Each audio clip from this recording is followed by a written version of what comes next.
thick skin and strong nerves. He's not the type of person who squeals.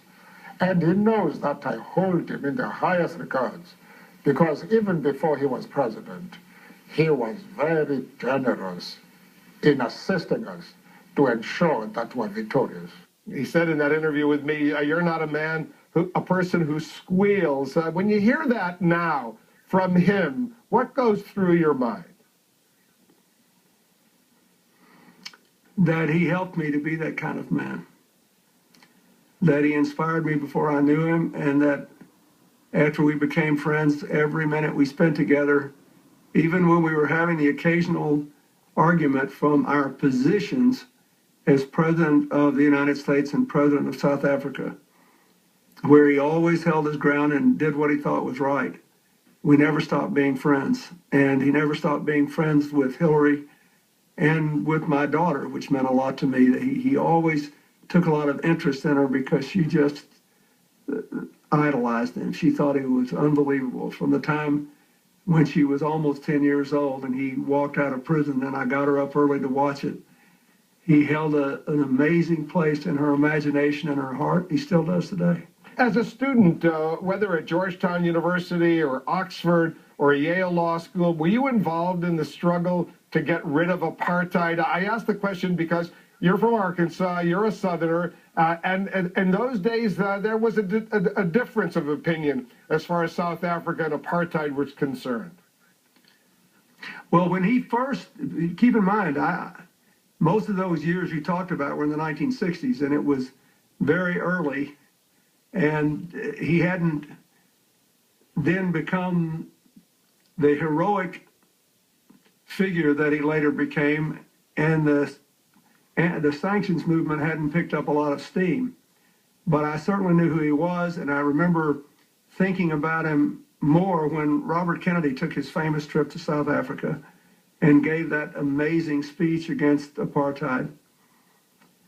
And so I always followed him, and I always thought the sanctions were a good idea.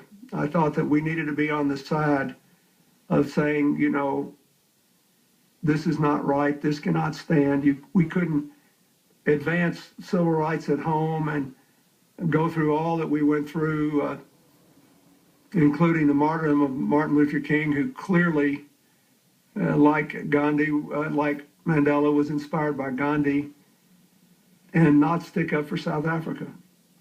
And you did, indeed, and he was grateful to you for that. Was there one piece of advice that he gave you that really sticks out in your mind? Yes, when he told me, he basically was saying, you know, if you're in public life and you have public responsibilities, you cannot be free and effective unless you have no personal feelings of anger. He said, you know, you have to never give up your mind and heart. It requires a mental and an emotional discipline to live in the present and the future and keep an open door, an open mind, and an open heart to everyone.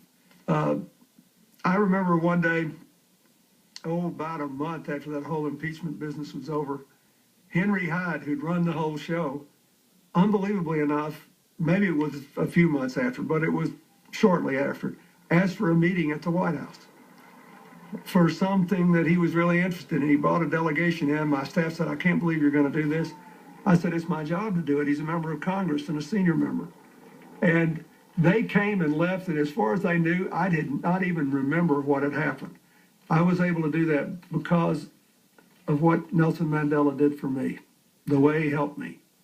And I think that it's advice that everybody should take. You simply cannot be free without forgiveness.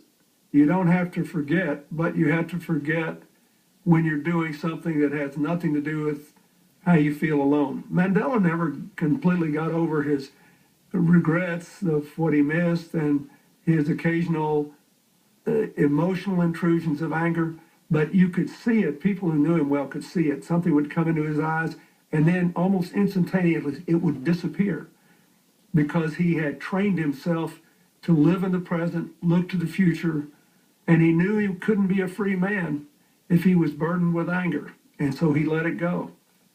He said, I asked him how he felt when he was taking that last walk that we all saw on television in February of 1990. And I said, didn't you hate them all over again? He said briefly, he said, I felt hatred, anger, and fear. I hadn't been free in a long time.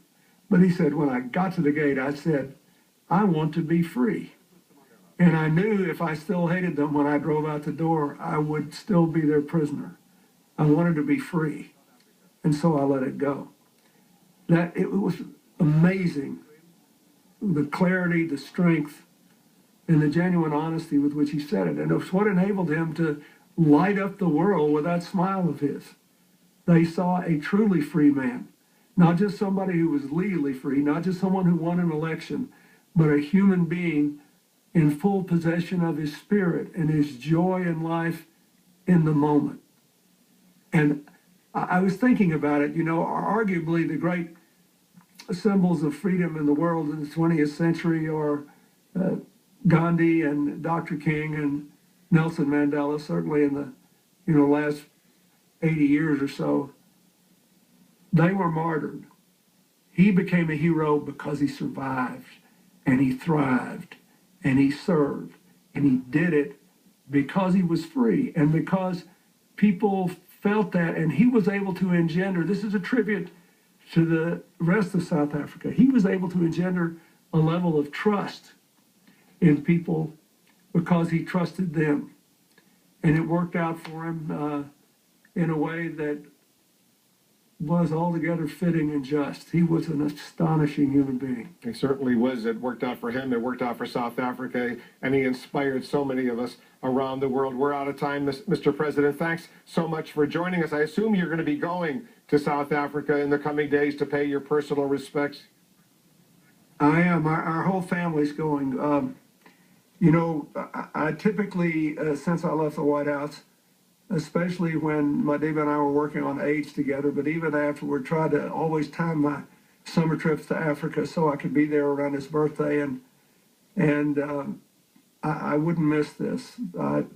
If I'm just going to be a face in the crowd. He was a genuine friend to me, and he was a really fine partner